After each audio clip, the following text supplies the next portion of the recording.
Kalau kita memang melihat postur anggaran APBN kita 2025 kemudian 2026 memang tampak vulgar sekali bahwasanya ada kesalahan paradigma, ada kesalahan perspektif, ada kesalahan pemahaman dari pemerintahan pusat terhadap apa yang dimaksud dengan otonomi daerah.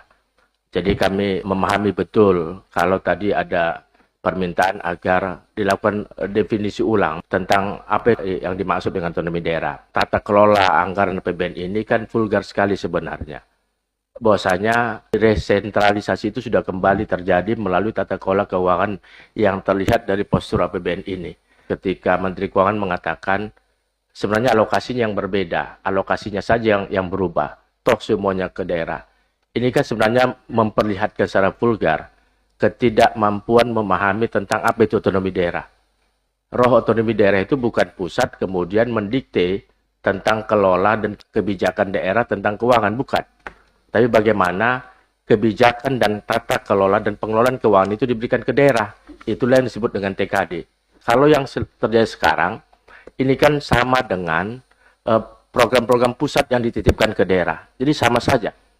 Itu yang disebut dengan ketidakmampuan atau terjadi pergeseran paradigma tentang otonomi daerah. Karena itu memang penting sekali DPD RI sebagai wajah wilayah, wajah daerah, kemudian mengadvokasi berbagai hal yang terkait dengan tata kelola keuangan, pembagian pengelolaan keuangan pusat daerah, sampai kepada hal-hal lain yang sudah disinggung tadi. Kita melihat TKD ini, transfer pusat dan daerah, kan sebenarnya terjadi ketidakadilan sebenarnya. Perspektif keadilan dalam transfer keuangan ke daerah ini juga harus diteliti ulang, dilihat sekali.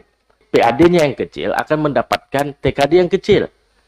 Artinya kita memakai perspektif proporsional terhadap TKD kita. Ada beberapa daerah yang masuk dalam kategori miskin ekstrim oleh Kepres.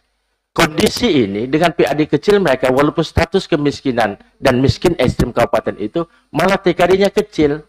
Kenapa? Skema penghitungan TKD kita itu memang kalau masih modelnya proporsional, maka daerah kuat akan mendapatkan TKD besar, daerah yang harusnya disubsidi lebih banyak mendapatkan TKD yang kecil.